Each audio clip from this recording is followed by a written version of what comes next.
Do you think that the Biden administration must make repealing these 5 fossil fuel subsidies the first and highest priority in the next infrastructure bill? Yes, I mean, you don't need me saying that this is, of course, should be one of the top priorities.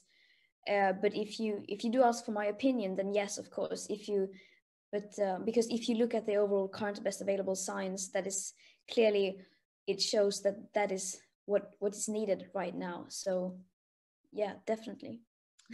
And could you speak a little bit, given your international perspective, about what message we would be sending in Congress if we passed an infrastructure bill and did not have the elimination of fossil fuel subsidies in there after we ran on that and after it's in the president's plan? And if, let's say, we did not have that, what message would that send to other countries? I guess it would send the message that you're not really taking it serious, that you are talking very much, but not really taking action.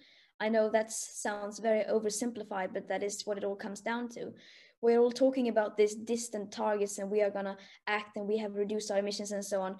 But we can talk as much as we want, as long as we don't take real bold action right now, reducing the emissions at the source, then it doesn't really mean anything. At least that's what I, as a young person, and from talking from an international perspective, that's the signal that you will be sending out.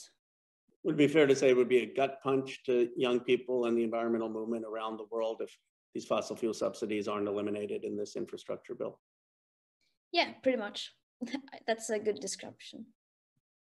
Mr. Macchiarola, I listened very carefully to your statement because I was perplexed when you said that there was no special fossil fuel subsidy, as you've said in a number of your public statements. And I was trying to understand how you're under oath, how are you possibly saying that? And it seems to me I understand the loophole now that you're trying to invoke. You say they pay the taxes, but this is just a matter of time.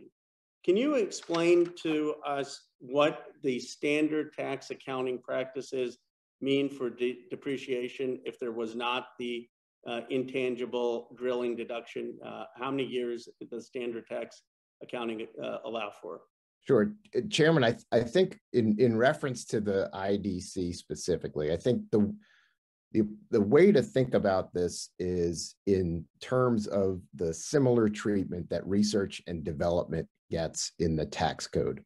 What we're trying to do is incentivize reinvestment back into projects to be able to. I don't want to interrupt. What would the standard, just so we're on the same page, what would the standard tax accounting be? The standard tax accounting depreciation? The current tax accounting of appreciation is over a longer period of time. Do you know what the standard tax accounting depreciation would be? Over how many years? I mean, it's a simple question. I mean, I assume you know the basics. Congressman, Mr. Chairman, I think the answer is it's over 7 years. And what the intangible drilling deduction does, and you may want to have people brief you next time before you come to Congress. It's a 7-year standard deduction. And what the intangible drilling does is for oil companies, they get to deduct expenses on the first year for 7 years. Do you understand the concept of the present value of money? I certainly do understand that. And just to be clear, the research and development tax credit and other tax credits can't be taken all at once. Every other industry has standard tax accounting at 7 years. You say you're not for any special exemption. Would you be fine using standard accounting practices for every other industry for the oil and gas industry? Can you commit to that today? I think the importance of this provision is to be able to reinvest into the next project. But every other industry reinvests, and they have 7 years. It is similar treatment in the tax code. It's not similar. Can you just answer this last question, and then I'll give you the last word. Why is it that your industry doesn't get the standard 7 years that every other industry, including the tech companies in my district? I'm very familiar with research and development tax credit. I'm all for it. Can you commit today that your industry should get the same same provision as every other industry. Why is it that the oil industry should only get a 1 year to take all the depreciation in defiance of standard accounting principles? First off, it's important to note where that savings goes. 80% of the savings that you're talking about goes back into pay wages to be able to move on to the next project, to be able to reinvest fine for standard tax accounting and grow business. Are you fine to be subject to the same thing that the tech companies in my district are, or Wall Street is? Can you just say you're fine with standard tax accounting principles? I think to take, Mr. Chairman, to take one provision of the tax code and say it should be applied in the same form and fashion to every business without looking at the entire tax code. The purpose of the tax code is to provide revenues to meet government expenditures. You said you were saying, to be able to provide. Last question, sir. You said that you're being treated the exact same as every other industry. That's what you said under oath.